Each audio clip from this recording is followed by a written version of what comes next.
What's going on, and welcome into your casual gaming news conversation for this week. I'm Nick, that's Connor, and this is your weekly gaming news podcast from Co-op 64. Connor, how you doing, bro? I'm fine, I guess. We are in the throes of busy season right now. I am working a whole lot, and we are behind the eight ball for sure with how busy we are. But we're getting through it. I got Game Awards on the horizon. I'm very much looking forward to that. That's my light at the end of the tunnel. Once we get to Game Awards, I'm like, okay, I have like a week after that, and I can get through that. We're almost there. Yeah. And then other than that. Got that PSVR 2 and I'm absolutely loving it. Like I'm thinking about playing it at work all day. I'm just like, I can't wait to get home, film CGNC, have fun doing that, and then sink into Resident Evil 4 or Ooh. Voss or something. Did I tell you that I played some RE4? No, not It's yet. insane. Insane, dude. Like you have to like reach down and like grab your pistol, and then to like reload it, you press circle on the controller, and like the clip drops out. You have to grab a clip, reload it, and then uh like cock the gun again or Yeah. whatever, and then you can shoot. And like when you have a zombie coming at you or whatever, and you're trying to do all that, it's like it's taken a little bit to get used to, and it is very, very stressful, but I'm having a blast. And surprisingly, I'm not getting motion sick yet. Because the thing that turned me away from PSVR 1 was a game called Farpoint, I think is what it was. And it had free range of motion. Like you can just move like Yeah. you move in any other game. And it made me sick. And I was like, I can't do this anymore. And then I let it collect dust for like months and months. And then I was like, I'm going to sell this thing and buy Laura a Nintendo Switch 2 or a Nintendo Switch 1 for Christmas that year. So it's good to be back in VR. I'm having a lot of fun. How are you? I'm doing well. Just a fun text message. Last night at Connor and I shot a podcast together yesterday, so we had some text messages at 8:54. This was during the Bengals Ravens game. I text Connor, CGNC is done and in the docks. Don't get a response back. An hour later at 9:47, Connor says, Connor yaps about PSVR 2 for an hour. Dash bonus pod. So there's a chance that you get a bonus pod in the next month or so that it's just Connor yapping. If people are interested in it, but also like the metric for this that I'm using is that people watch the PlayStation Vita in 2025 Yeah. podcast. Like a decent number did. So I'm like, there's some interest in weird niche video game stuff like Vita and PSVR 2. PSVR 2 is getting supported like Yep. decently well. Like there's two games on the horizon that I'm looking forward to. One of them comes out on the first Ghost Town that's up for best VR game. It's already on Yeah. Quest. That's coming out on December 1st. And then there's a Thief Oh yeah. VR game that was shown at a State of Play that comes out on the 4th. So I'm like, I'm already like looking forward to stuff. We have Flight Simulator next year and Aces of Thunder, which is another like it's like a dog fighting game that I'm really looking forward to. So yeah, like this thing is just I'm really excited about this. It's nice to feel like really it's reinvigorating my love of gaming as if I need it. Like, you know what I mean? Yeah. Like, but every once in a while, like I hit these checkpoints where I'm like, oh man, I just fucking love video games, and this is one of them. It's like falling back in love with the Vita earlier last year or whatever. So Yeah. it's a very similar feeling. I love it. And Right then on now. top of that, I'm playing the Game Club game, and it's fantastic. So if you want to know what game that is, join the Game Club in the Discord. Yeah, I'm doing well. I had a nice holiday yesterday. My holiday was all about really one thing. One, it was a somewhat content day between streaming in the morning and shooting a podcast and still answering emails, doing docs, whatever. I didn't actually answer any emails yesterday because that would be weird to send out an email on the holiday. Don't do that. If you're on the holiday, don't go and do like the busy work that and let those get lost in an inbox. But I'm doing well because yesterday I played through Portal 1 for the first time in years. Just sat down for a few hours, and my sentiment on this game stays basically the exact same. I'll say, like, we don't have a what we've been playing plan for a long time, so I'll just say it now. It's still basically perfect. It's just like the physics in this game are just simply amazing. There's nothing else like it that feels still as Other good as than it does, Portal 2. other than Portal 2, and Portal 2 is All just better. killer, no filler, Yeah, dude. yeah. It's so good. Portal 1, the only issue with it, the reason it's not a 10 for me is I want it to be longer, and I know Portal 2 Yep. exists. Like that is the only issue. I forgot, literally, it's like 19 rooms, and then obviously the finale section takes some time and everything, but like you're flying. It's really fast. But boy, oh boy, just what a With brilliant game. with Half-Life 3 potentially around the corner, Portal 3, we getting it? Connor, Maybe? I You don't know think? if you saw the betting special that I sent over to you and Brady today, but on the parlay list there is Portal 3. Like it's on the and Connor. It's worth 2,000 con bucks. It is right next there. It's right next to Bloodborne anything with 2,000. It's the highest possible bid. But yeah, no, maybe there's a chance. I would say that there is a more likelihood that we get Portal 3 at this Game Awards than anything Bloodborne related. That's where I land on that. Just because I think that there's a chance with the new console compared to Bloodborne where not happening. Speaking of Bloodborne, I went in the past 2 days also. I've been just trying to like chill out and like play a game here or there when I'm not like on stream and such because I'm doing a lot of streaming right now between holding down Monday stream with Cyberpunk and then Tuesdays and Thursdays being Final Fantasy X, obviously. But I'm also just like trying to get back into the podcast flow. I listened to a kind of funny 2-hour podcast about Bloodborne over the past 2 days. It was great. Bloodborne's awesome. I Yeah. like as much as everyone says I hate this game. I love this game. Like I really do find a whole bunch of enjoyment from it. It's the classic example on this channel. I have to be critical about it when people say it's better than Elden Ring or something, but it's still a delightful and amazing video game. This is kind of gonna probably be complicated because of the assumption that one of us is probably gonna stream it. Like you assume Brady will stream the old Hunters at some Yeah. point because we streamed Bloodborne, but we should do like a Patreon goal of like a spoiler cast for the old Hunters. I say that just because it'll finally get me to play it Yeah. and you to play it. Yeah. Because I feel like it's gonna stay on the back burner otherwise, and I'm people want us to play that game. I'm fine with it staying on the back DLC. burner. I understand that people want us to play the DLC, and if maybe it is a goal, but like right now, like I would almost prefer to play Dark Souls 1 or Dark Souls 3 and do something new. That's always my thing. That's always the issue with DLC. It's like I need to hop onto the new thing before I go through the DLC. Like people, when it comes to The Witcher 3, like isn't it Blood and Wine that's the DLC that everyone points to there's as two of them. being awesome? It's like I don't know if whenever I go through The Witcher 3, which will probably be 2029 with the way that the world feels, like everything just keeps on getting pushed down. But I probably won't play the DLC because like I just want to play the game and move on to the next thing.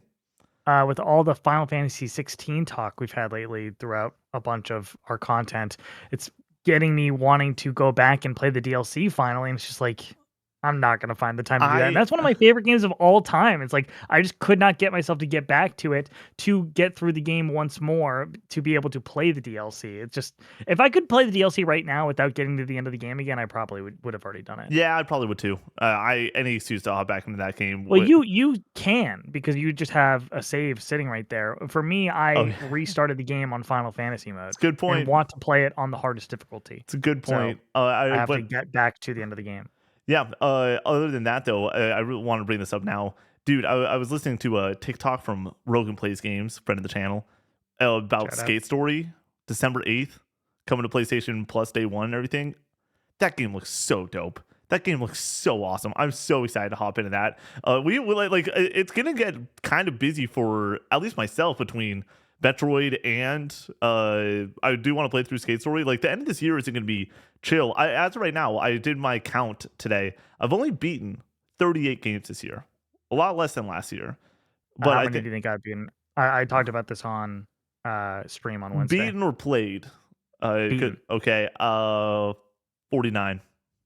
54, I think, off the top of my head, or 55.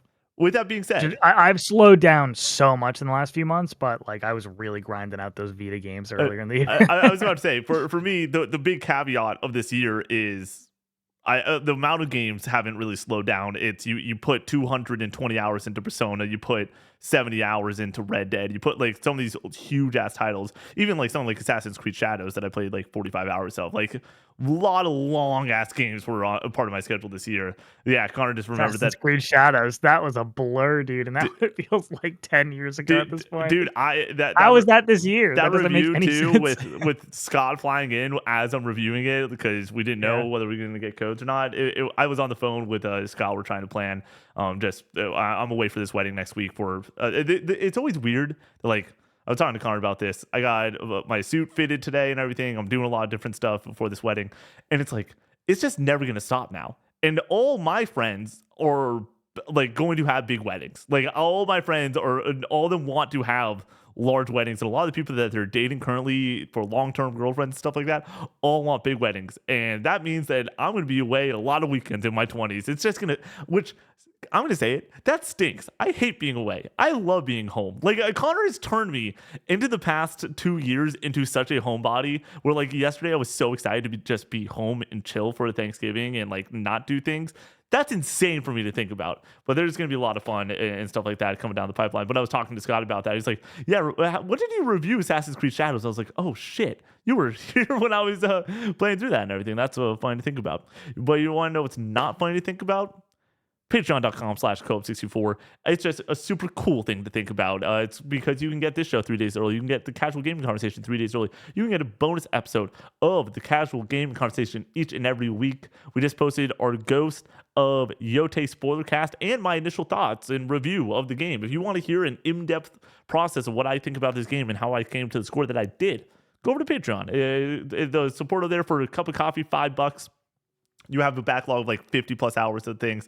I know a lot of people right now around the holidays, as I like to say, great time. You're going to be traveling a lot. You're going to be on an airplane, going back home, driving, whatever you are doing. Great backlog of awesome content. Here's talk about what we think the PlayStation 5 rest of the life cycle is going to be. Like, there's so much good stuff over there. Shout out to the Hades 2 spoiler cast, the Donkey Kong spoiler cast, Split Fiction, South of Midnight, Avowed. Like, so many fun spoiler casts that we got to do this year over there. And then obviously Ghost of Yote joining the fray. Been a blast over on Patreon. At the next tier up, you can go and get Recollect and Retro, the Co-op 64 podcast, and exclusive bonus TikToks. All amazing, super fun content. We have bonus TikToks going up this week, and then next week another Recollect and Retro. The final, is it the final one for the year? I think it is the final Recollecting for the year. That's so sad to think about. What a year it's been, man.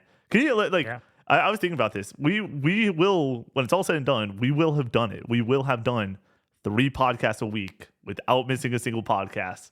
All the bonus content without missing a single thing. Like, I feel like we were giving ourselves a major pat on the back last year, being like, yeah, we did 52 episodes and like we didn't miss in a full year. That's awesome. And now here we are, like quadrupling the work and being like, we did it, baby. It's awesome. Yeah. As I've said throughout this, it's not been too bad to manage that workload. It's been nothing but fun, honestly. Yeah, it's been a blast. And then at the highest tier, you can get your name read at the end of each and every podcast we do here at Co-op 64, and you can go and write in to be the 4th topic on the Co-op 64 podcast. We have one more of those for the rest of this year, and it's just been a blast over there. Twitch streams. I mentioned this on the CGC that happened, which is going to go up like after this, so it's a little weird to move all these pieces around. But Twitch streams Monday, it will be me streaming Cyberpunk 7 to 10. As always with Connor and Brady, it just depends on their work schedule on whether they are there or not for that stream. Tuesday, I'll be streaming Final Fantasy 10. Wednesday, Connor will be streaming What Remains of Edith Finch. Yeah, Connor's gonna do a fun one-off stream as I am getting ready to go and stream Hollow Knight that entire next week. So we want to make sure that he's not gonna hop into something then have to take a week break. And then Thursday, I'll be streaming on Thursday morning with me being away Friday. We have to shoot CGNC at night on Thursday night, and then that means that we just got to move some pieces around. So Thursday morning, I'll be streaming more Final Fantasy X. I probably have 5 streams or less left of that, and you're not going to want to miss a single one of them. They've been a super fun time. Over on Discord, you can go and write in fun topics. We're doing a Q&A for Patreon. You can get right in there. You can write in for all the TikTok write-ins that we do. It's super fun. Also, just having an amazing community of over 2,800 members talking about games, game club every single week, music league, talking about sports all the time if you're an NFL fan. And if you're excited about John Cena's final match, you got to be in there. Like that's the place you want to be. Am I going to watch War Games this weekend, Connor? Ooh, I'm thinking about it, big dog. Yeah, the fact that you and Brady are going to come over, you think that I'm not going to just like tie you guys down to the couch and make you watch WWE with me for 3 hours? Sounds like a great way to spend a Saturday, Connor. Think about it. You and me, 2 best friends hanging out. But yeah, you're going to be wanting the Discord so you can talk about those things. It's been a lot of fun this year.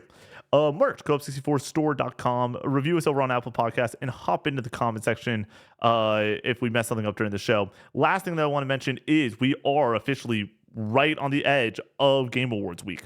So what that looks like for Co-op 64 10 a.m. on Monday, which would be the 7th. Sorry, which would be the 8th, December 8th. I will begin playing Hollow Knight Silksong. It will not be a brand new save. I'm already like 9 or 10 hours into the game. We're going to be using that save. The goal of this is to be playing one of the Game of the Year nominees and beat it right before the Game Awards. So the plan is Monday from 10 until like 7 or 8 p.m. we're streaming. The next day from 9 until like 10 p.m. we're streaming. Wednesday we're streaming. All this leading into Thursday, where we will beat Hollow Knight Silksong. It'll be a great time, and then we will go off air for a few hours. And then Connor, suited and booted, you, me, Brady, the Game Awards. This is one of the biggest celebrations for us all year. It's very, very exciting. You're not going to want to miss it. It is such a gosh darn blast reacting, hanging out. Last year was one of the most fun days of my entire life.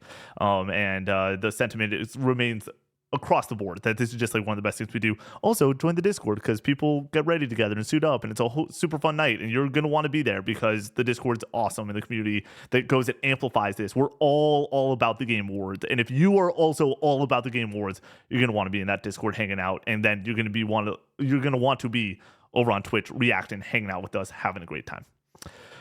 All right, let's head into some Game Awards discussion with headline: Naughty Dog's Intergalactic is reportedly skipping the Game Awards and won't be released next year. This is Andy Robson over at VGC. Quote, Intergalactic, an original IP from The Last of Us director Neil Druckmann, was revealed at the last Game Awards event in December 2024. However, according to Giant Bomb's Jeff Grubb, it won't be appearing at the Game Awards 2025 next month. In addition, Grubb said on social media that Intergalactic is not planned to be released in 2026, a claim that was corroborated by Bloomberg's Jason Schreier in a separate post. If true, it will mean that Naughty Dog will have gone virtually an entire console generation without releasing an original game. So far, the studio has released The Last of Us remasters for PlayStation 5. PS6 is expected to launch in 2027 or later. End quote. Connor, The Last of Us, Uncharted, Intergalactic. Where the excitement's in the air with Naughty Dog. We are hoping and praying that we can get more news about Intergalactic, and it seems like we will not be getting it at the Game Awards. Was this part of your expectation? Did you expect to see this at the Game Awards? Where are you at with Intergalactic right now? No duh, we were not seeing this at the Game Awards this year. We just saw it last year with no release date in the trailer. We then found out that it had been in development for about 4 years, so you would assume it's a couple of years off from then. Also, factoring in the fact that they were working on The Last of Us factions during that time, so they had a split up team. You would imagine that they're just in the last few years going full throttle on development of Intergalactic. So yeah, I did not expect to see that this year, and I also didn't expect it to release next year. And even if it was ready for next year, like PlayStation has had a really tough time kind of managing their catalog throughout the PS5 generation. I think next year with Marathon, Saros, and Wolverine, that's a solid lineup for them. Throwing in Intergalactic into that doesn't really make a lot of sense. I think you save that for 2027, even if you have it ready for 2026. Though, like I said, never really expected it for 2026 anyways. But when the rumors started percolating about a potential 2026 release, I was like, that doesn't make much sense to me personally. So yeah, I'm expecting this in late 2027.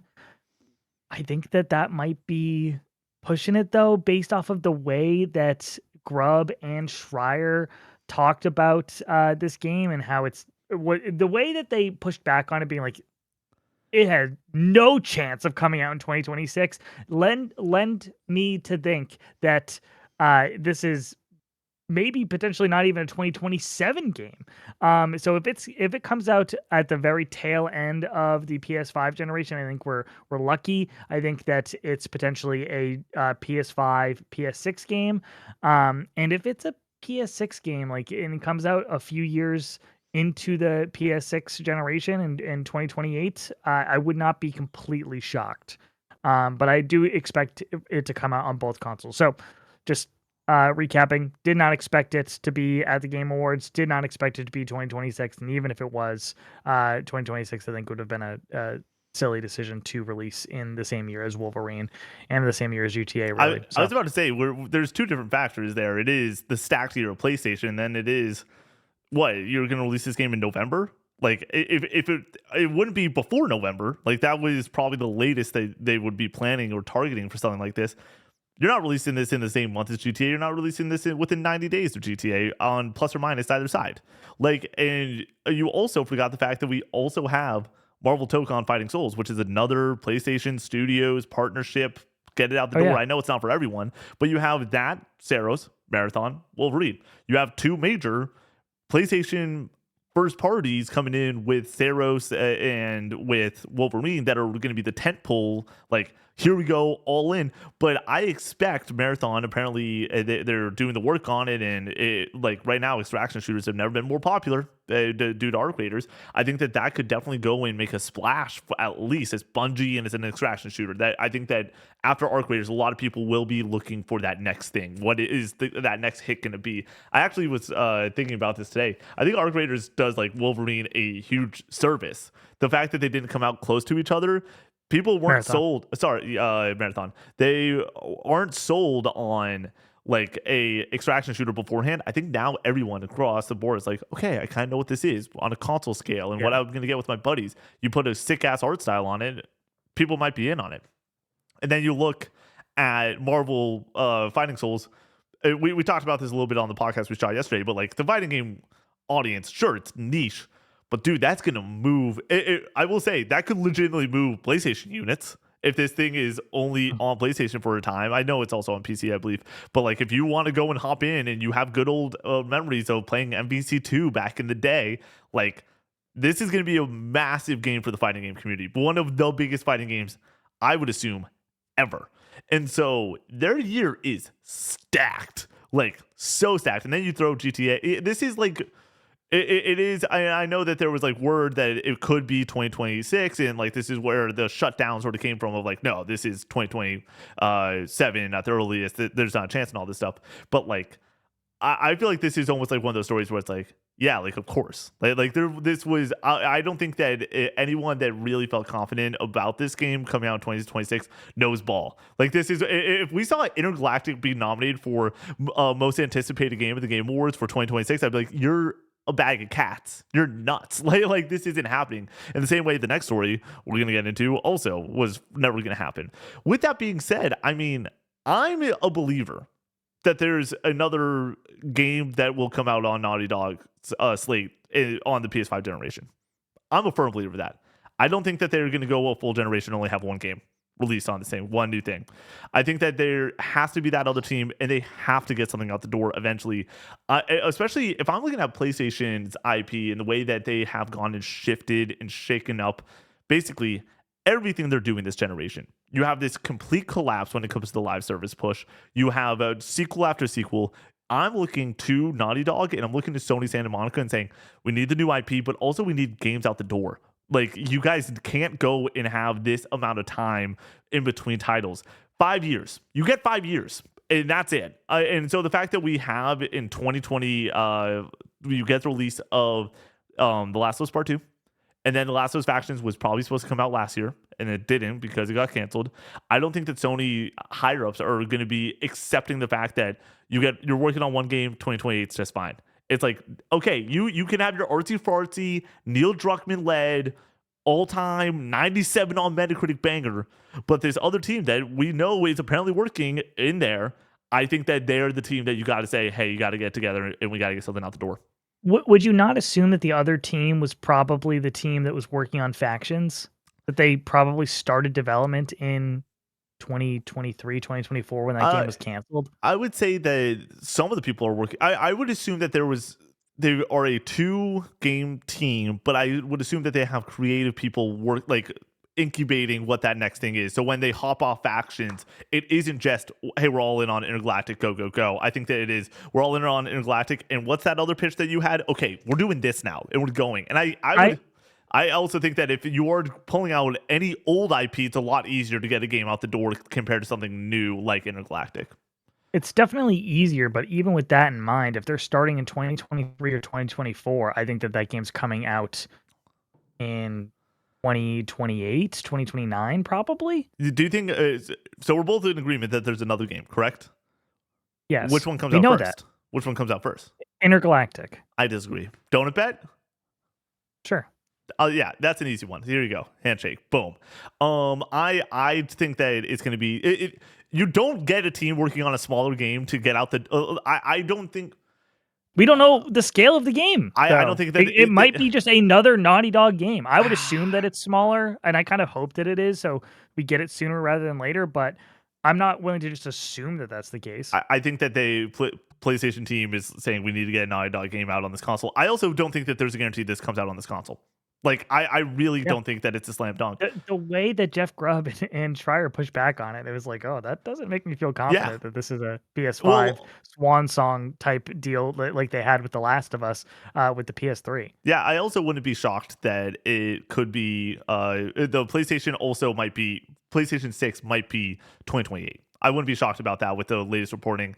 The podcast that me and Rogan shot a couple weeks ago, there was reporting about, hey, we're in the still towards the middle of this life cycle. I don't think that means that we're getting 2030 consoles, but I think that 2028 is definitely on the table for the PS6. I didn't get to talk about this, but we had a discussion off air about it, but I don't think we went in depth on it at all. Yeah. I don't think that that's what that means at all. Yeah, I think that they have a 10-year plan for all of their consoles. Like they supported the PS2. There was a PS2 game that came out in 2014. Nick. Yeah. They don't look at this console as, okay, you release the next one and then we just completely push off of the previous generation. Look at what they're doing with the PlayStation 4. Yeah. The PlayStation 4 still has new games releasing for it every single year. And that came out in 2013. I do think so. I think that if you look at it from that perspective, yeah, they're halfway through it, but that doesn't mean that the next console isn't coming out in 2027. I do think that they want 2 years of GTA 6 console sales. I think that we are something that is not nearly discussed right now enough is, yes, it is easy to get a PS5. You can go and find one in the store. It's easy. I don't know if that's going to be the case after GTA 6. When it comes to, I think that there's going to be supply issues, and also with the way the tech is increasing, we're seeing RAM chips go through the freaking roof price wise, which I know isn't tech that's necessarily console tech all the time, but I would not be shocked that if I am also PlayStation, I don't know if I want to get a console out the door right now where the economy is not in a place where tech is cheap. And so you are putting out a console where the price of RAM. Yeah. Nuts. It's insane. I feel so bad for Xbox because apparently they were not prepared for it. Apparently PlayStation is prepared for it. But so they're not going to be raising prices anytime soon. But I think inevitably for a PlayStation 6, they will have to raise the price that they had initially planned for that console because of the price of RAM if it doesn't come down. But I also think that they might just eat it and be okay with eating it and keeping the initial reporting for the PlayStation 5 was they were losing money on the box. They were not making hand over fist money for the console that they were releasing. Yeah, but with the way that RAM has increased in price, I don't think they're willing to eat $200 or something. That's per true. console. That's true. You're okay with eating $60 and somebody buys an extra controller right away, and you make basically all your money back, right? And real quick on GTA and pushing PS5s, why not double dip with that? You're going to get a PS6 version for sure. It's not going to run great on PS5 probably. It's going to run at 30 frames per second.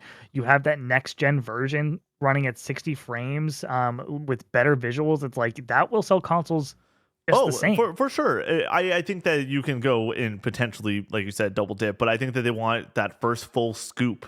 Why not get everyone possible in on the GTA 5 train at a $500 price point, sell them, and then once they're hooked on it, boom, PS6, $650, $700. By the way, there needs to this console. This is just me. I don't like the $450 price of the Switch 2. I prefer it to $500, obviously, but I want that nice $399.99. That's what I need in my console price. I want it to basically be, I'm putting out how many Benjamins? Boom. Get a console. That's what I prefer. I don't need a $50 bill in there. But I agree. I don't know why I agree, but I guess we just like round numbers or something. Because I saw $650 for the Xbox the other day, and I go, that's just incorrect. That just feels wrong. 5? It's $550 right now. And then it's really funny. Some of the sales that are happening on these consoles for Black Friday right now are going to the original console price, and it makes it's ridiculous. What a deal! Yeah, right. Pay for the same amount that you paid 5 years ago for it. That is great. Nuts. Yeah, and then there's obviously not a Switch 2 deal, which I think anyone could have predicted. Yeah. We will be getting. The bundle is the deal. I was about to say, for the rest of time, it will be you're gonna get Mario Kart World and the Switch 2 for $500. Boop, that's it, done. That's all you got. Like, which sure that makes sense, and that's a fine offering, but it still just feels a little bit asinine to me. Yeah, Switch 2 is selling exceptionally well, man. Like yeah. that. Every concern that people had about this console leading up to launch just seemingly was non-existent Dude, I when it actually came out. I was so I'm at New York. I'm in the Nintendo store.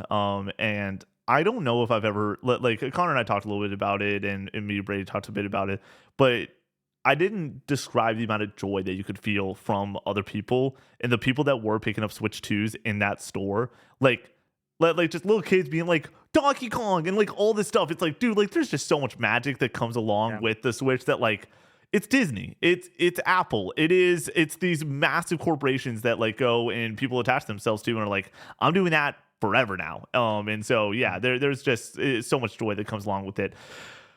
Oh man, but I just real quick getting back on the PlayStation 5 aspect of Intergalactic, I do think that there's another Naughty Dog game. I would not be shocked if this Game Awards closes out with another Naughty Dog game.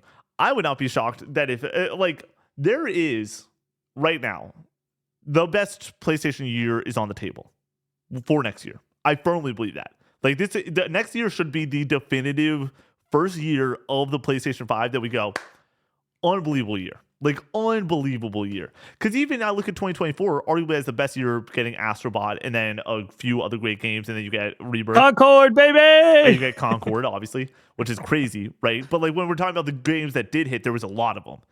The amount of quality that I expect from Saros, if you were to guess, real quick, let's just run through it. Give me just the number. Saros, Metacritic, go. 85. I'm going to guess 89. Returnal didn't review exceptionally well, right? This is the exact same thing though with Returnal to Saros as Death Stranding 1 and Death Stranding 2. People now know what Returnal is. You're going to put the Returnal guy on those reviews. You're going to put somebody that's a fan of roguelikes. Also, the roguelike boom has now fully happened. People fully understand who their roguelike person is, how to put them on the right thing. Like, there's a chance next year that like the roguelike boom happened like 10 years ago, Nick. I With, like disagree. Rogue Legacy and Spelunky yes. and yes, Binding of Isaac. Hades coming out, this like shot it off where every single showcase it felt like we were getting 2 to 3 roguelikes. I mean, I feel like that's been happening for get over in the 10 comments. Let me know, when did the roguelike boom happen? When do you define the roguelike boom? Because I would say it's 2020. Anyways, I think that my guess is like an 89. Marvel Tokon Fighting Souls, where are you putting it? 89 or 90. What is well, just another guessing game. What do you think Guilty Gear Strive has? I have no frame of reference for this. I'm gonna say like 86 and just be safe. That feels very safe. Guilty Gear Strive has an 87. That's Connor sniped it. Yeah, I would say like a 90. Like, I think that it's going to be a terrific modern fighting game that people are going to be all about. And then Marathon's obviously the lackluster one. Where do you think that Marathon lands? That game needs to be good. Bungie needs a hit badly. Like, Destiny 2 is in a bad spot. Their financials are in a terrible spot. They must know that this game needs to be good. I imagine that's why they delayed it. I'm gonna say multiplayer games are weird though, because like even something like Destiny 1 reviewed at like a 78 or something at first. Like, it was like I specifically remember IGN giving it a 7 out of 10, which didn't end up mattering. That game ended up selling really well and ended up kind of turning it around with each expansion, making it better and better. So I think that Marathon launches at like an 83. That was my number exactly. I think that will be good enough to get around there. People now also know console extraction shooting, what makes one good, replayable, all that stuff. And then where do you think that Wolverine lands? The fact that Spider-Man 2 has like a 91 on Metacritic is swaying what I potentially would have said. So I'm going to go in a very similar ballpark as that. I'm going to say 90. Spider-Man 2 down to a 90 on Metacritic. Okay. I would also just say, down the barrel 90. And if you have that slew of games, like 83 to 90 for 4 games, I would assume one of them gets to that 90 area, which for the way I see it is like, we're going to get Wolverine's going to be nominated for Game of the Year. Like just the sheer quality and the amount of people Is on the it gonna jury. win? No, Does it have a chance to win? no, Absolutely not. no. It's gonna be the But Spider-Man situation. by the again. way, I want to also be very clear. This year's Game Awards, this year's GOTY stuff, the deadline for the game to be released, November 17th. The votes, and this is like so Alana Pierce was discussing this, so that's where this information is coming from. Was like October 31st. Also, Alana Pierce not in the jury, but knows people and stuff like that. And was discussing it in a video. Was October 31st? That was the deadline. I want to be very clear. Whatever the release date for Grand Theft Auto 6 is, if it stays November 17th, November 18th will be the deadline. Because it will be nominated for every category. Just so it can be in the game. You do not want a Game Awards on the year that GTA releases without freaking GTA part of your award show. Just move this to January, honestly. I disagree. I completely disagree. Connor, you got me fired up. I gotta just rant a little bit. The reason that the Game Awards is not in January is because the Game Awards is more than anything controlled by the critics, the people that are in the industry, in games medium.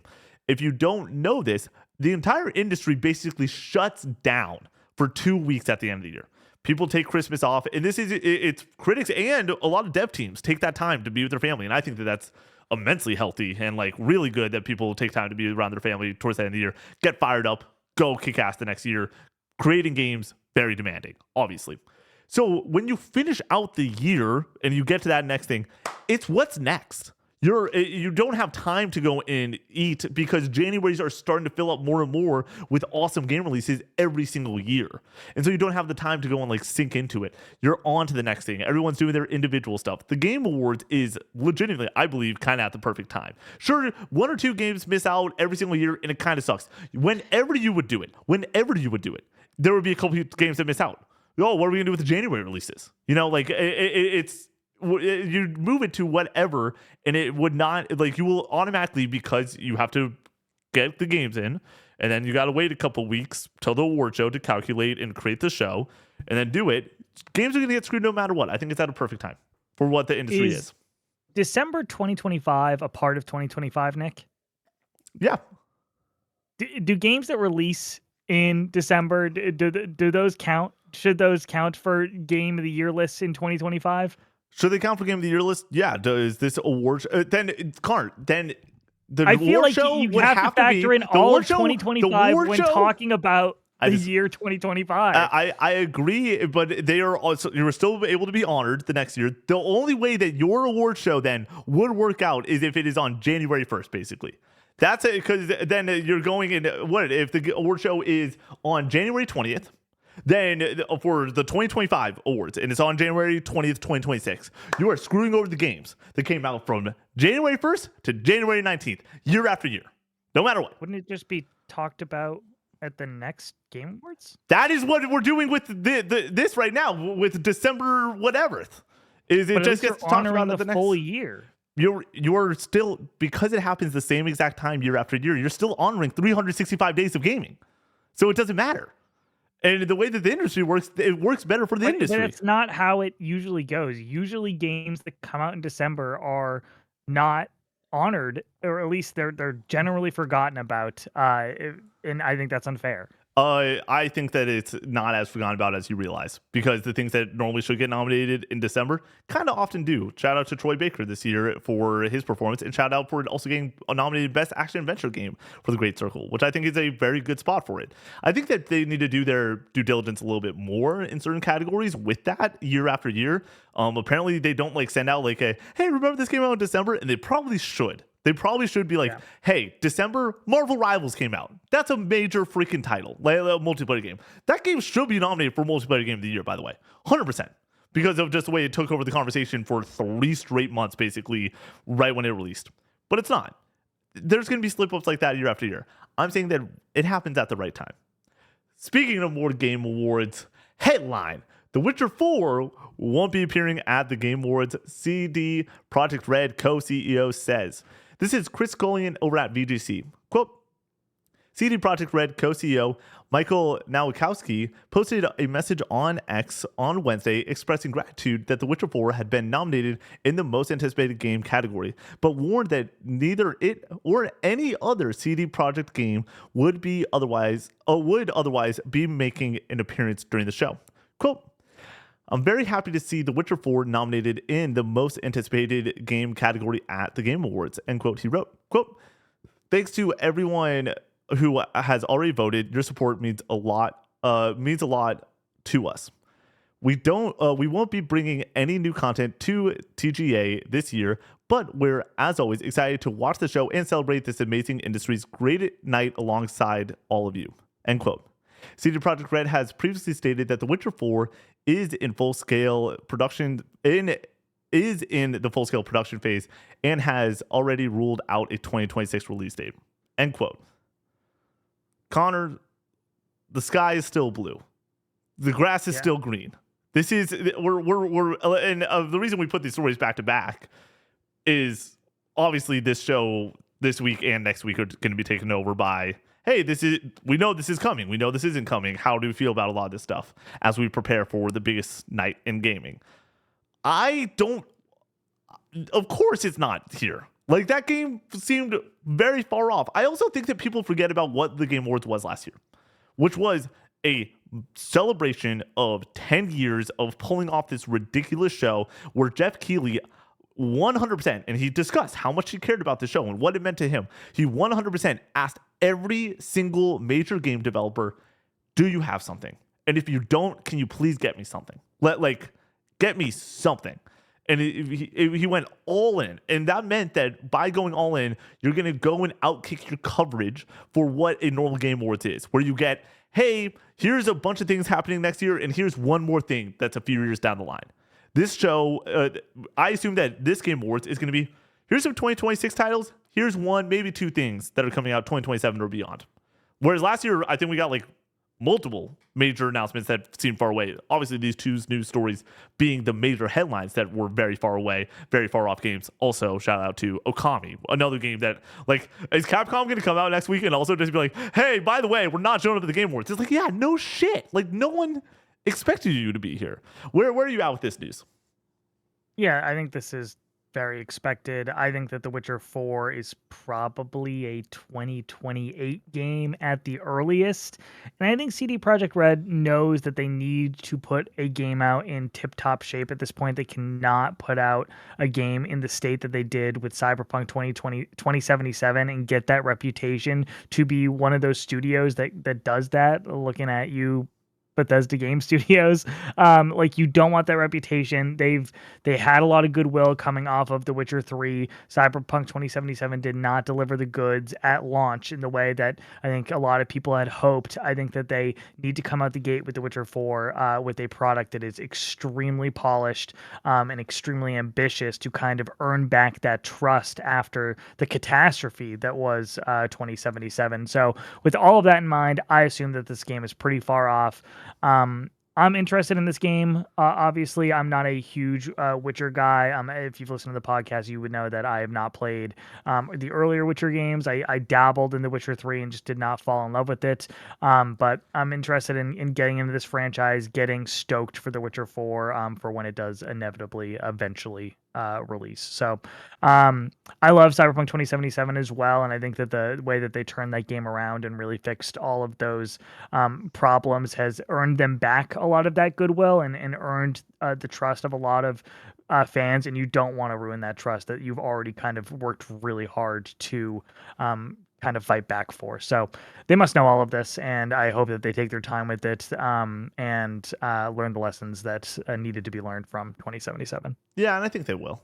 I think that they will. Like I'm not too worried about this team, especially with what Phantom Liberty is and the amount of quality that if people go and point to that is in a DLC like that. I think that you look at, if somebody said, hey, like 2020 it releases that like 5 years down the line that Cyberpunk would be regarded as one of the greatest games of all time, I think people would be like, you're high. Like, there's no way. But this team worked hard and they turned it around, and now it's a polished, kick-ass product. So, yeah, I have faith that this is going to be awesome. I just am like, people need to, especially, like, this is also, I feel like a Game Awards primer a little bit of like, get your expectations in check for what the Game Awards is going to be this year.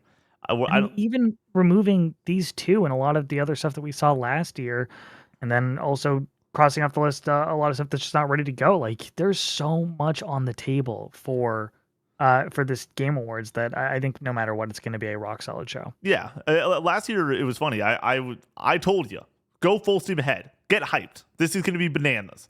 This year, I'm telling you, take it a step back. It feels like this isn't as insane. But taking a step back from a 10 out of 10 to an 8 out of 10 is still a really amazing show. Well, I would say that 2023 when we reacted, and it was Blade, and it was Monster Hunter Wilds, and it was OD with Jordan Peele. There was some gas in that tank. That was a great show.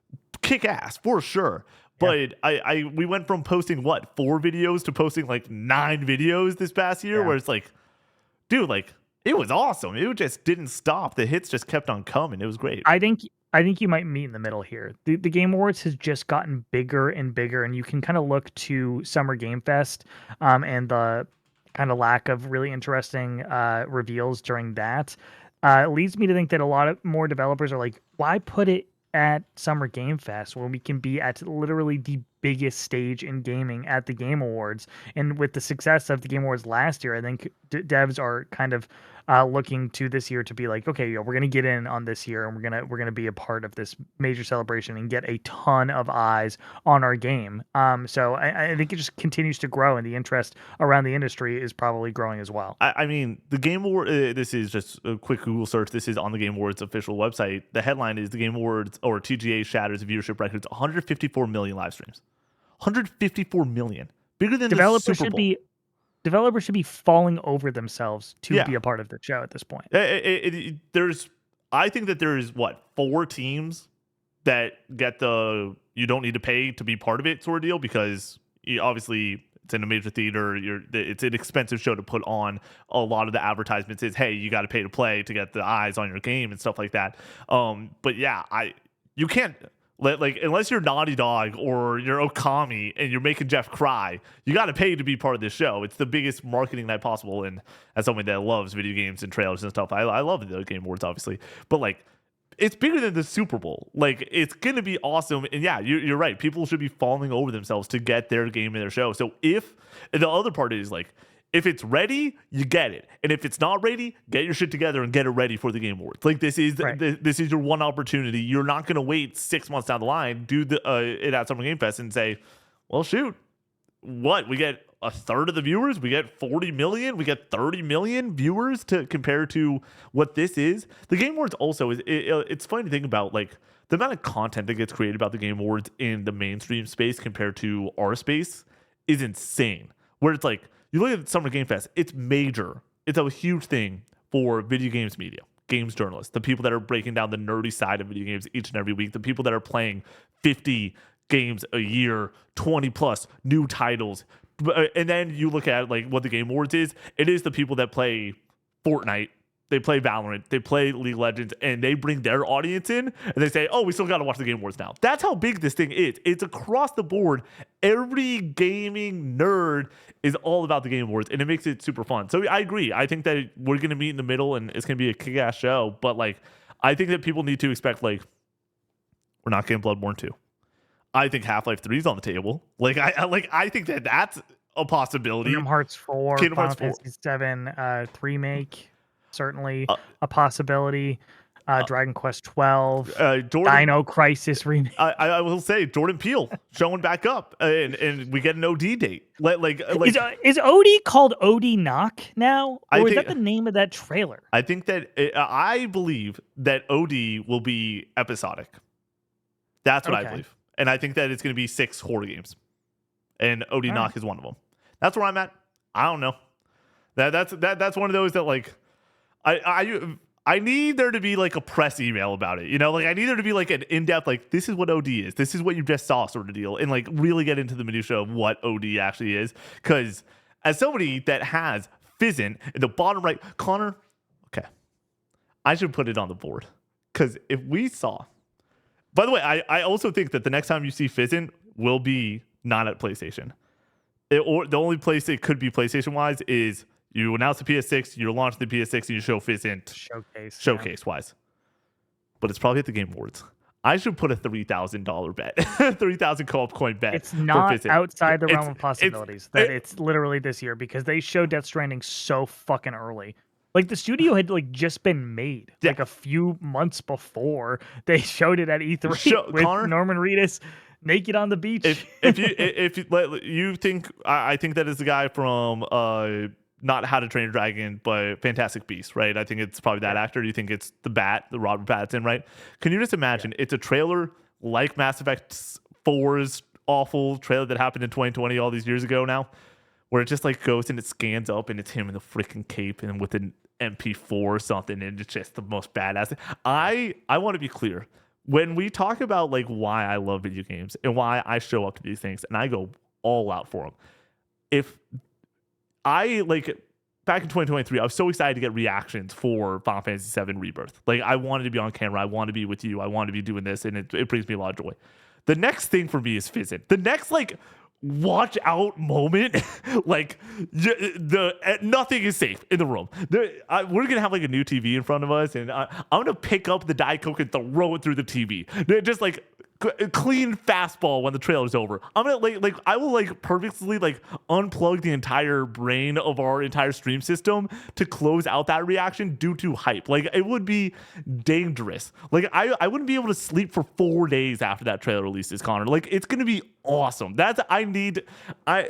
know how like when the Switch 2 released, you're like, okay, or the trailer for it, you're like, I'm coming over, we're doing this, don't look at it, all that stuff. It would be the highest degree of that. Man, I'm so excited for the Game Awards. It's gonna be awesome. Talking about how, like, less than 2 years ago, like, you would never played a single Metal Gear Solid game. Yeah. And now you're like the biggest Kojima glazer of all time.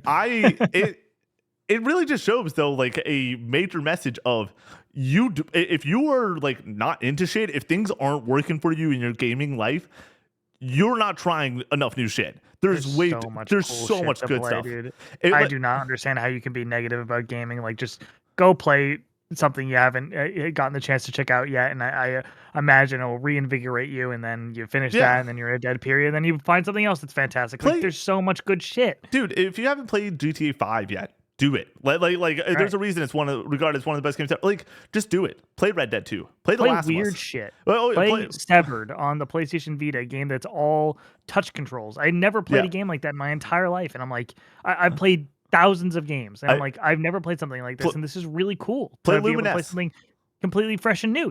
Play Luminous. So play VR. I know that's a big investment, but like, there's so much that you play Mario 64. Like just find something that's awesome and well regarded. It is not the gaming industry's fault if you're not having fun. 100%. There's bad stuff going on in the gaming industry for sure, and we're gonna point it out, but like, there's so much good. Whether you want to talk about new releases or just if you're not feeling the new releases, go back and play one of the classics that you haven't checked out. I promise you, there's hundreds of them probably. I can't wait for Connor to play Dispatch. I'm so excited to see about where you land on this game. I don't know if I'm gonna get that this year. Come on, you got to get to it. I don't know if I'm gonna be able to beat Metroid Prime 4 with the current schedule I'm on. That's like, actually true. It's tough. A little behind the scenes, Connor and I haven't talked too much about Metroid Prime 4 of just like how we're gonna review it. The plan was always for Connor to review it, and because it releases, then I'm doing Hollow Knight and Game Awards. It's a large production on my part, but like Connor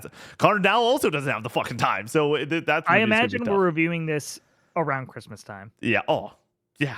Like the week we get back from Christmas, like 27th or something, we'll probably shoot that podcast. Yeah. Like, I just want to get it done before we shoot the Game of the Year podcast. Yeah, same. That for me, it has potential. I think it's just Metroid. It's Metroid. It's Unbeatable, and it's Skate Story of things that I want to get to, and I think that I'm gonna prioritize channel-wise Unbeatable and Skate Story. I like this year. The thing that I wish we did more of was play different indies. You know, like not just the big boys. Obviously, 3-person team. It's hard to play literally everything. But like it. I'm very excited about those games, and so I definitely am excited to boot those up and see what's up there.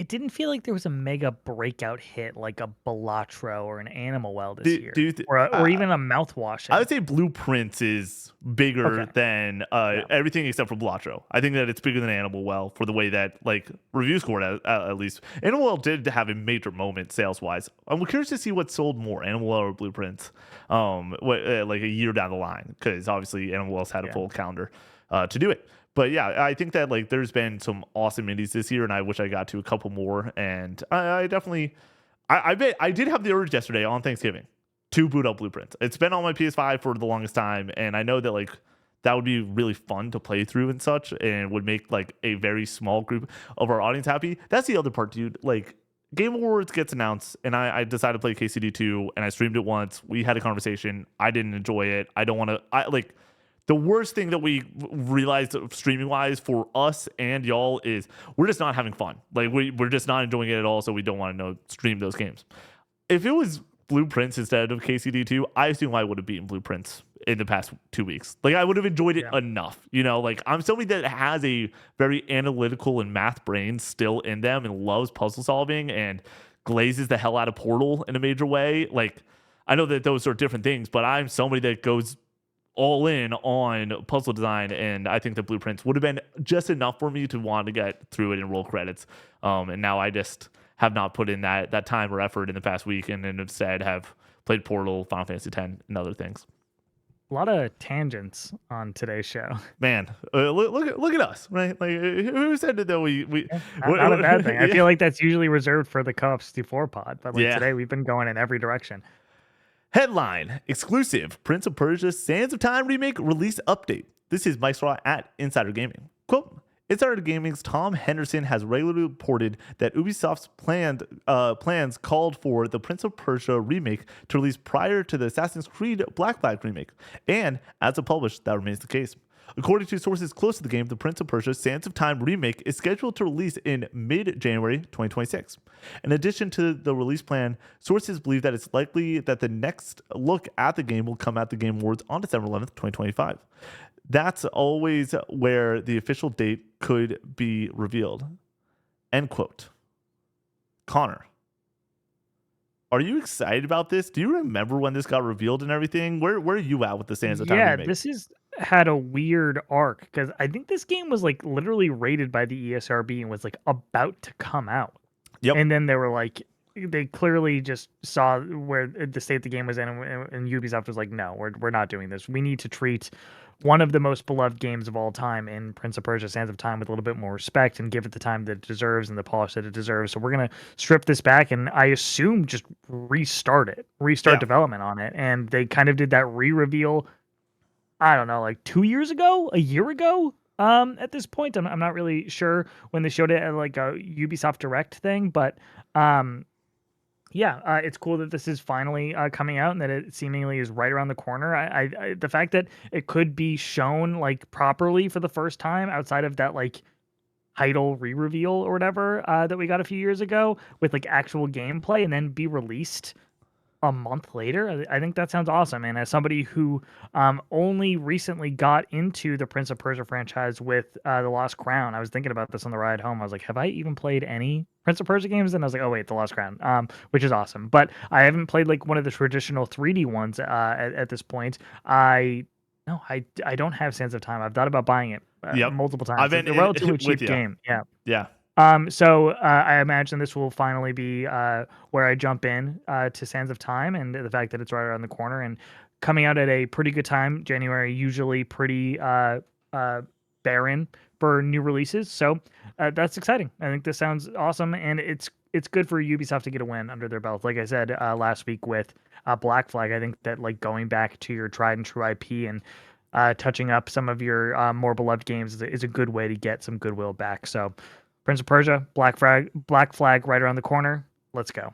Yeah, I'm all in on this. Like stupidly all in on this. This is such a winning recipe for this team and what they're trying to do. Okay, remake a beloved game. Awesome. Put it out in January. I was doing our calendar, Connor, for for next year's stuff, and it put some game releases on it. I go and click on this. The first game that I have listed on here is Mario Tennis Fever on this, or February 12th. The game after is Reanimal, then it's Resident Evil. Those 3 titles all in February. And then March build up to and stuff like that. There's definitely titles that are going to come out in January.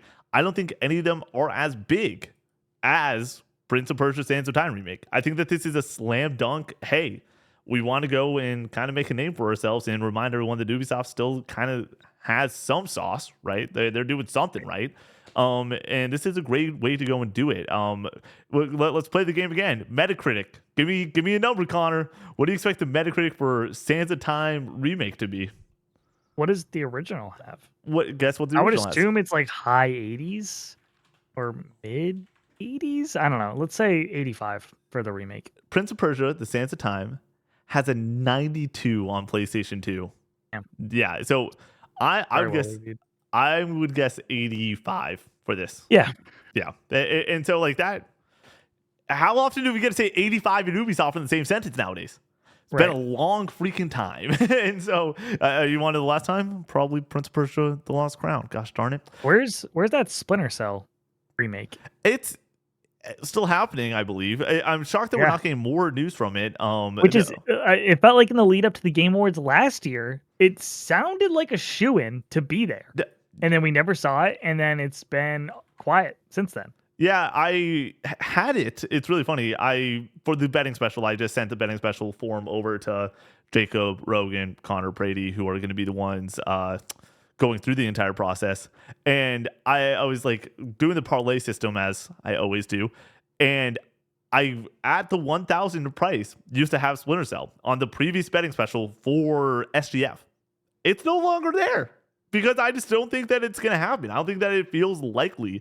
Like it's in the same universe right now of what I expect for this team. I think that their next thing is Prince of Persia: Sands of Time remake, then Black Flag remake, and then where's Far Cry 7?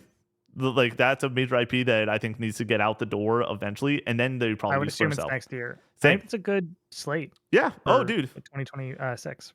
I mean, they're in such a weird spot where Assassin's Creed Shadows, by all accounts, I think is a win for them.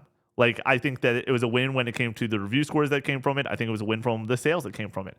So when you're reviewing well enough and you're selling hand over fist, you got to love that. Like, that sounds like a pretty gosh darn good win off of the mixed results of Star Wars Outlaws. And so I think that maybe you can snowball this into a couple more small W's and keep the ball rolling. I don't think that this is damning for Ubisoft. Apparently also their financials aren't in a crap show. They did an earning call and a lot of people were like, ruh-roh, we expect it to be a lot of alarms and issues, and it wasn't. Apparently it was pretty solid. So I'm pretty sure that that's where some of this reporting is coming from off of the last two rumors too, of just like, these games exist. Like these things are going to happen. It just is a matter of when. And I do think that January is a really great time for this one. But yeah, do you think that this is Game Awards for sure? Also, slam dunk, 2 hands? Yes. Do you think Black Flag is Game Awards, 2 hands, slam dunk? It's one or the other. I think that we get Black Flag, and I don't think we get this. And I don't know where they would show this is my only concern if it is January. But I think that like we're talking about how it's expensive to get a game even like Black Flag on that stage. You know, it's not going to Ubisoft would have to pay for it. I think that they would have to pay less for Black Flag compared to Prince of Persia. Also, Prince of Persia: Sands of Time remake, you put that up against whatever amount of announcements you have on the night.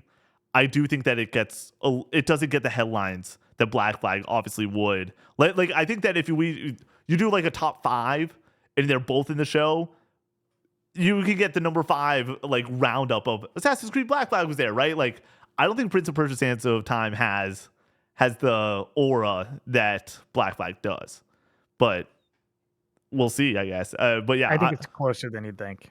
It probably with old heads, it definitely is. I think that's that what I was gonna say. Yeah, in the same way, dude. Everyone. Another tangent. I understand how important Half-Life 3 is to video games and gamers as a whole, and how exciting that is going to be. I don't think that it is as big of a game as people are thinking that it is. There hasn't been new Half-Life content in 20 years. The people that have Alex. did Alex sell hand over fist? No. Yes. Well, in the VR space. VR game, it sold exceptionally well. Yes. It had like 42,000 concurrent players on Steam. But there was which not is wild for Connor, a VR game. But if you have a VR, you're gonna play Half-Life Alex. There's not a ton of shit to do, and the game's awesome. So you're gonna get the entire market in on that. Compared to Half-Life 3, I don't think that Half-Life 3 is not gonna sell as much as Wolverine. Okay, we'll start there, right? For sure. 1,000%. Great. Maybe over time. No, it's not. There is not a world where the IP of Wolverine.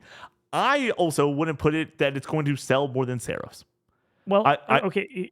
What I would say, I think that somebody, because we had a discussion about this in the Discord about it, I think that Half-Life 2 has sold 22 million. Yeah, which, Connor, it's been out for 20 years, and yeah, that's what I retorted. I said that there's a ton of sales for it. I feel like if you have Steam, you just happen to have Half-Life 2, whether you played it or not, or have any nostalgia for it or love for it, like you just own it for whatever reason, because it's on sale for like $3 like all the time. Half-Life is like Okami in my mind. Like, Half-Life isn't getting the people going in the way. I think you're underselling it a little bit there, but I think it is less of a big deal as a lot of people would say. Yeah. I think that you can close a showcase with Half-Life 3.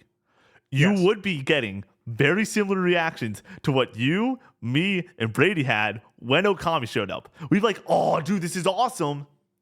Feels a little bit weird to be the last thing. I think it would be a great first thing. I think that would be a great. No, I don't agree with that. Connor, I mean, for me personally, would I be as stoked about it? But no. But would I feel similarly about it as I did with Okami, as it being like a little bit of a letdown, or like kind of removing my personal opinion from it and trying to be like objective about like how important this announcement is? I think that Half-Life 3 is a way bigger announcement than Okami 2.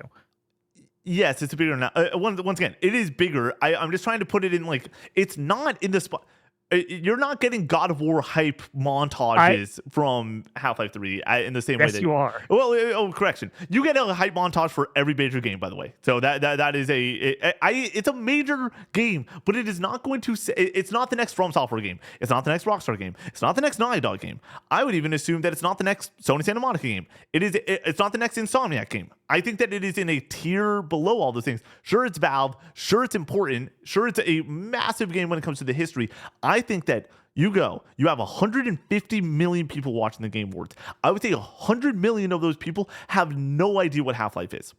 Like because they just don't know. Whereas everyone knows what The Last of Us is nowadays. Everyone knows what Elden Ring is. Everyone knows what Grand Theft Auto is. Yeah. Half-Life is not that anymore. Everyone knows what Halo is. Like, do more people know what Gears of War is or Half-Life? I think it's Gears of War. Gears of War, probably, at this point in time. Yes. But I think if you ask people in 2015, like when there was some like hope at that point that we were going to get a follow-up in a reasonable amount of time to Half-Life 2 Episode 2. If it was announced around that time, I think it would have burnt the internet down. Yeah. Like, it would have been this major deal. But I think so much time has passed at this point that I think that it went from like just hype building, and now it's kind of started to come down just because it's taken so long. But I think that there's still a lot of hype for it. Yeah, there's anticipation. It is going to make us lose our mind. It will be very exciting.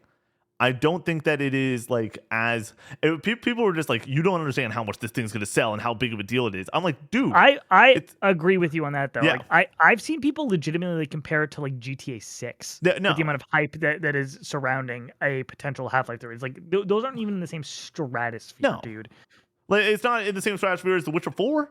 It's not in the same, like, we can go down the list. It's not.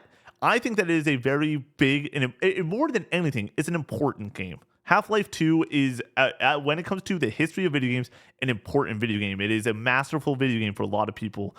Same way that Portal is. Same way that Half-Life 3 is as exciting as Bioshock 4 would be. That's my answer. That's my comparison. People would get as excited about Half-Life 3 as they would for BioShock 4. There's a BioShock 4 would be a big deal, so I don't want to minimize yes, that. yes, But I do it would think be that you massive. are It correct. would be Yeah, massive. that is a fair comparison. Like there are people that would love a BioShock 4. I would love a BioShock 4. I would love a Half-Life 3, but we're not. It's not the same exact thing. I don't even know how we freaking got here. Oh, it just came to mind when it came to the excitement of announcements. When I talked about Half-Life 3, people were like, you don't know shit when it comes to it. And I'm like, I think I have a much better, even keel response to the expectation of what Half-Life 3 could be, would be, and if we get it at the Game Awards, will be.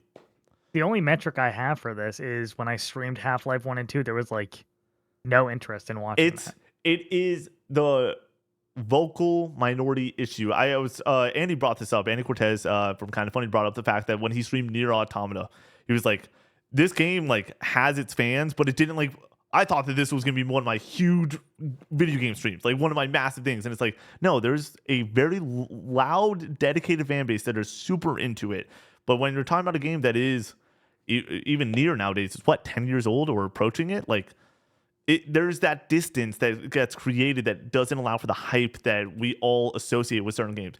Bloodborne 2, that would make people shit their pants. Like, what's bigger, Bloodborne or Half-Life 3? It's Bloodborne. And Bloodborne's a solo game that came out 10 years ago, and it's from Software. Exclusive. Like an exclusive, 100%. Like their player base should be a lot larger for Half-Life, but Bloodborne's a bigger game. So, oh man. Headline: Hollow Knight Silksong dev team Cherry confirms it's working on DLC, but it doesn't know when it'll come out. This is Wesley Yingpool at IGN.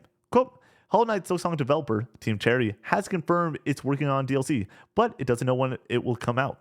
In an interview with Bloomberg, Team Cherry co-founders Ari Gibson and William Pellin said that while the developers do not plan to take, quote, an excessive amount of time, end quote, building this new content for Silksong, quote, we are still pursuing the same development philosophy, which sometimes can expand our time frame, end quote.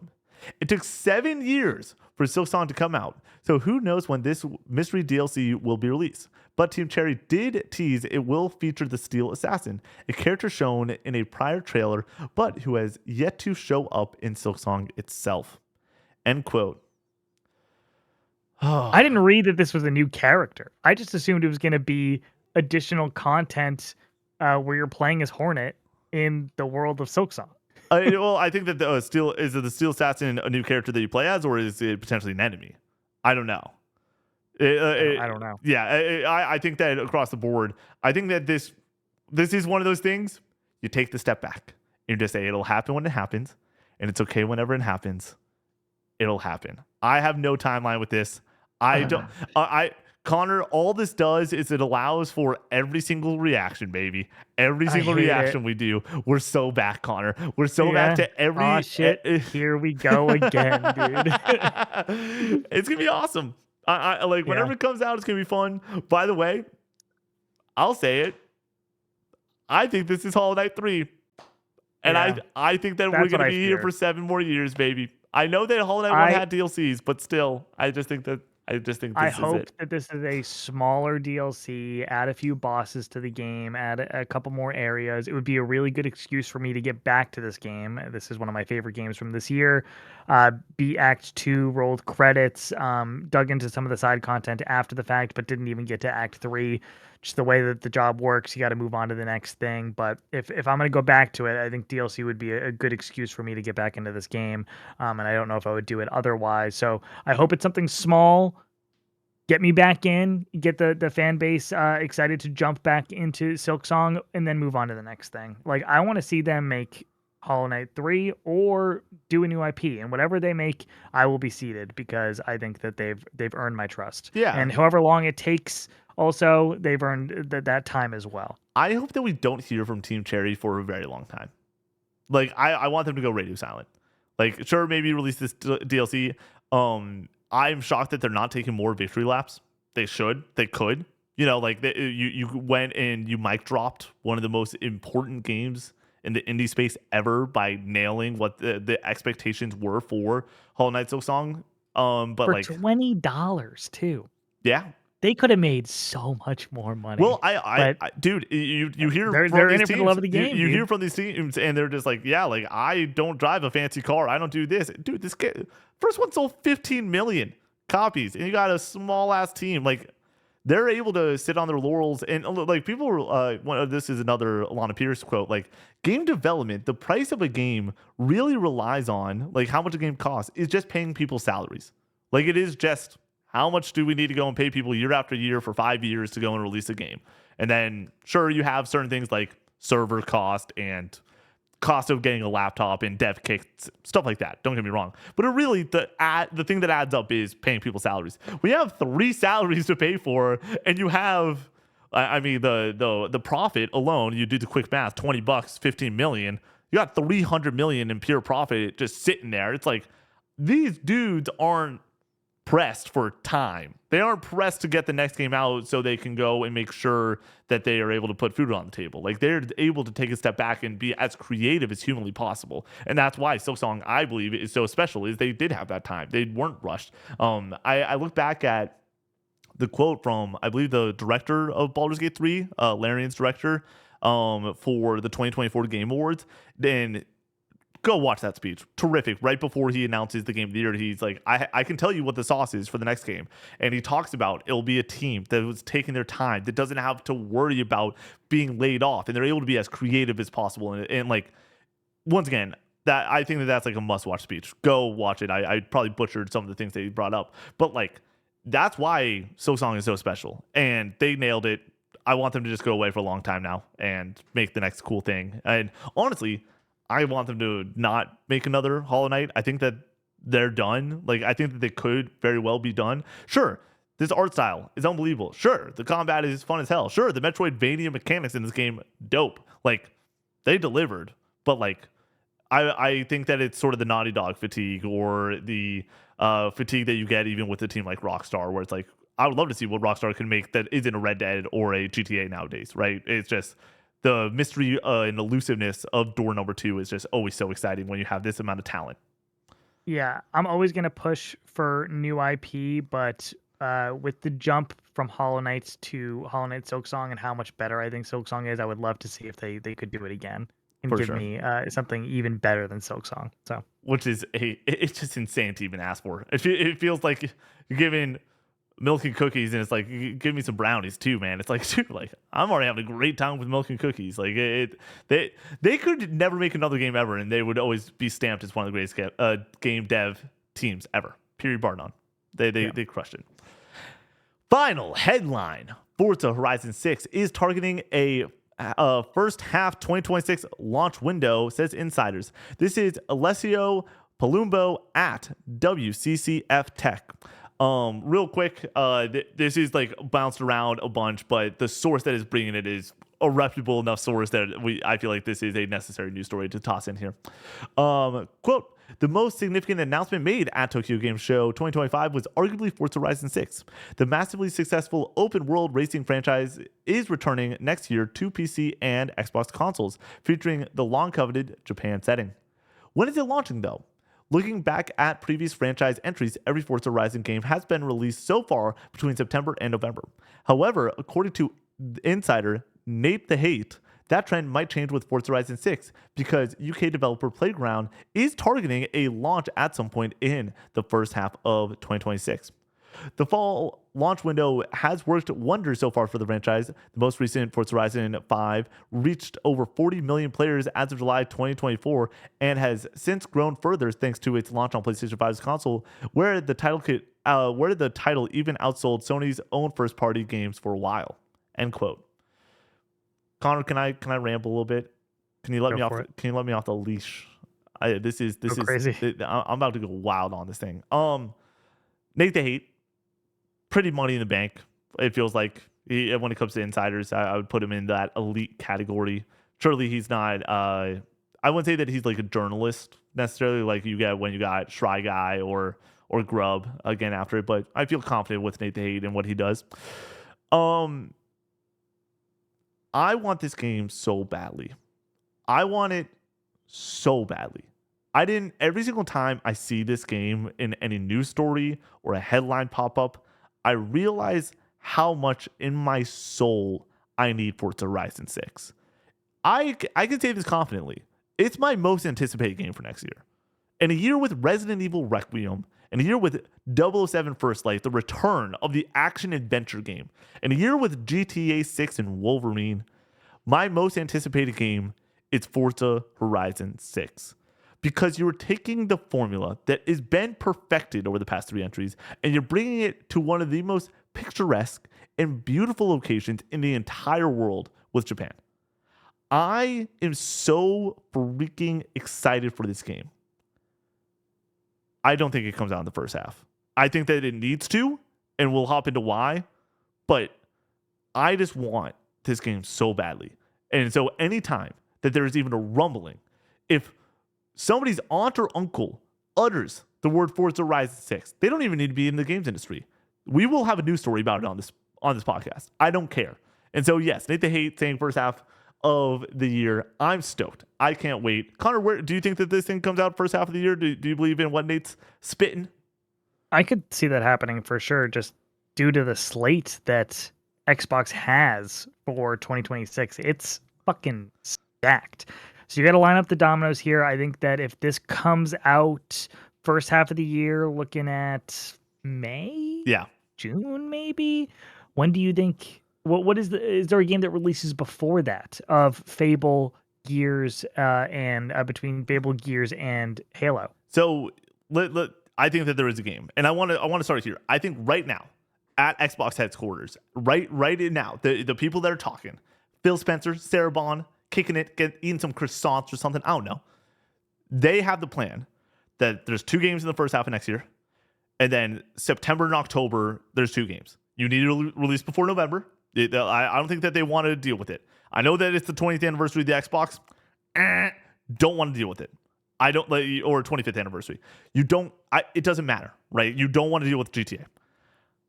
I think that the plan is Fable first, Forza Horizon 6 in the summer, get the people driving, having a great time in May, filling up the Doom slot, and then I think that you go September Gears, October Halo, and you say, hey, we're celebrating the 25th anniversary with Halo. We just don't want to put it in November, obviously, for obvious reasons. I think that that's their plan. I don't think that we're getting all 4 of these games next year. I don't. Yeah, they never deliver on that promise. Every single time you look at a Xbox slate, and you're like, damn, they have a really good lineup for this year, and then one inevitably always gets pushed. Exactly. And out of all of them, I would say Gears E-Day is probably the most likely. That feels like the one that's going to slip. I feel like Halo, you feel pretty good that you can get that out the door in the calendar year. I think that you look at Forza Horizon 6, that probably could get out there. I don't feel like that's going to slip, especially if it's targeting Q1. And then Fable, what's even happening with Fable? What even the hell is happening? Let me ask you this. What is the game that we've seen the most footage of between those 3? Other than Forza. Halo Combat Evolved. Yeah. It can't be involved. That's coming out first. Yeah. That's my guess. I think we see Halo and in March, April, and then I think we see Forza in June. Then I think we see Gears in September, and then Fable gets pushed to 2027. Dude, this game is troubled, man. I don't believe in Fable at this point. Not that it's not going to be good, but like they just cannot seem to get their ducks in a row with this game. I don't want to ruin the betting special, Connor, but I feel like it's an important thing to bring in right now. There is a bet on the betting special that Xbox makes 0 announcements during the Game Awards. Do you think that that's true? Is that like, does that count trailers? Like, does it need to be a new announcement? I would say that you just need new information. So if they showed Gears, I think we see something from Xbox. Okay, so if we see Blade. Gears, it needs a date. Blade would qualify. Well, 100%, dude. Blade could come out next year. Don't it? Clockwork Revolution is also coming out next year. Yeah, that's that's reported too. That or it was in their like financials or something. It was a weird post. Did we get a year last year?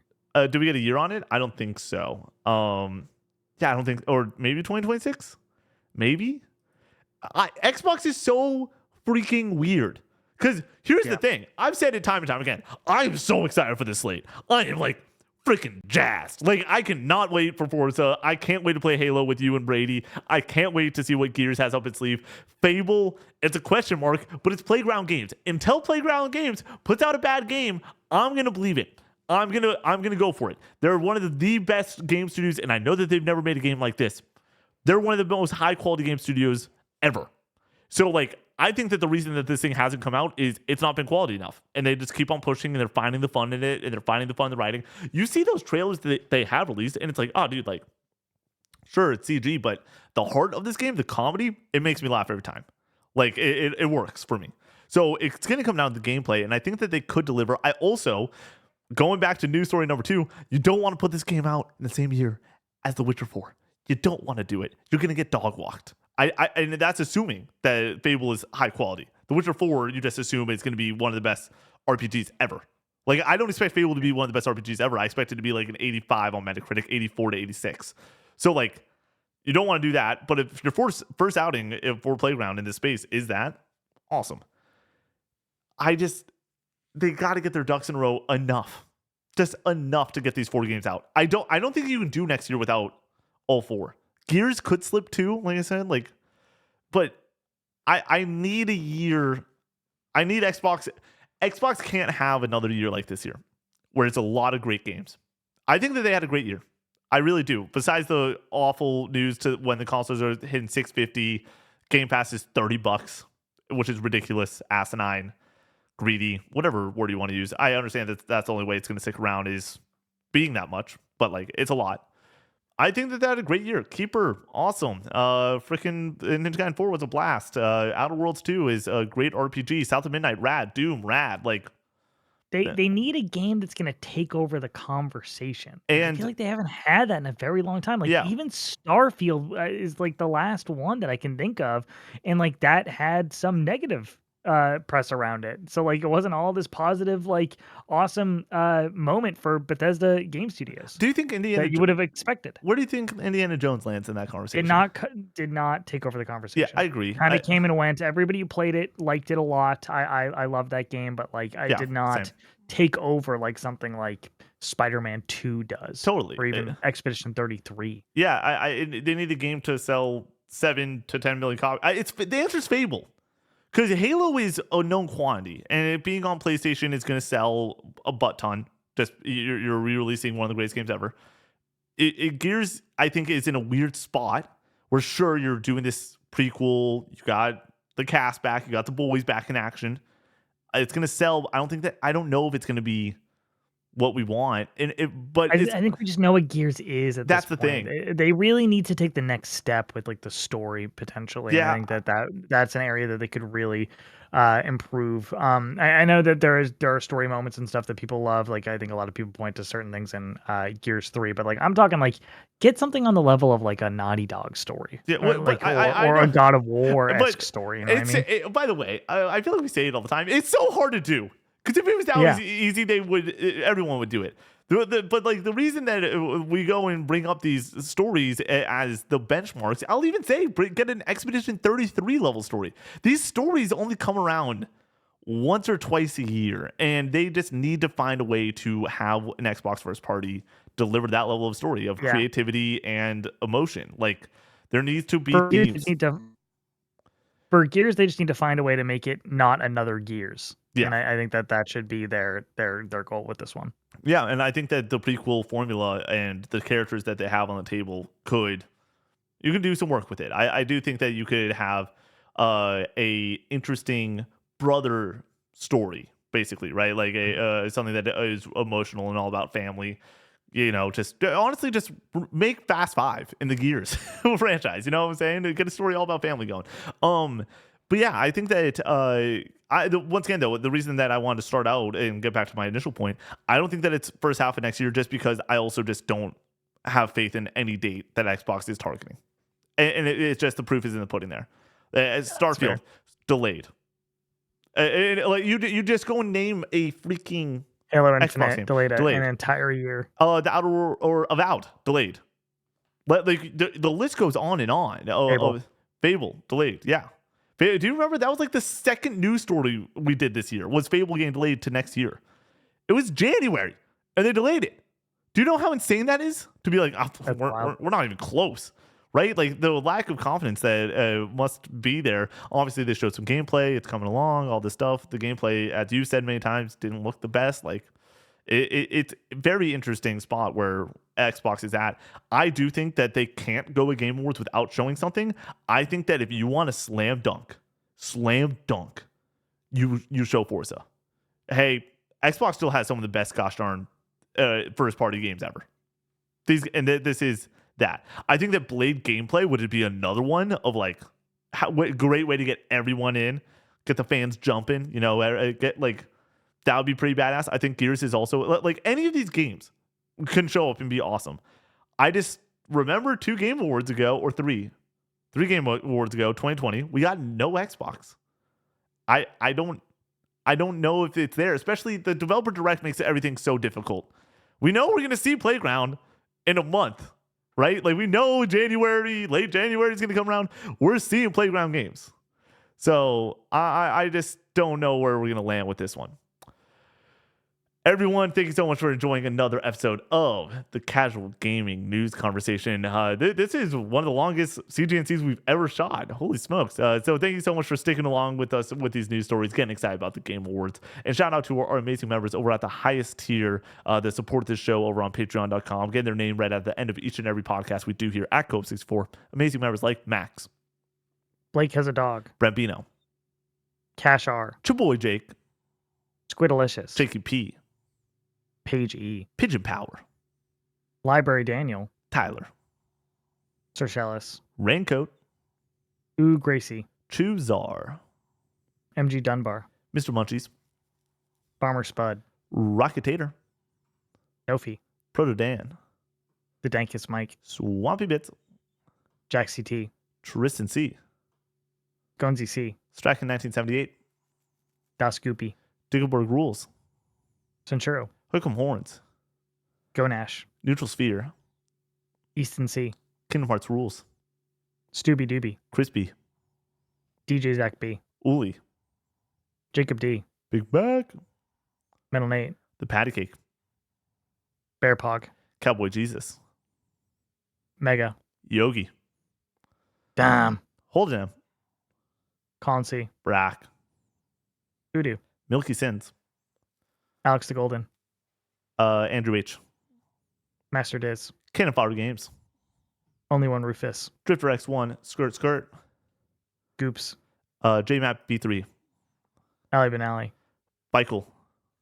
And Kingdom Hearts sucks. Thank you so much for joining us on this episode of the Casual Gaming News Conversation. We will see you in the next one. Peace out.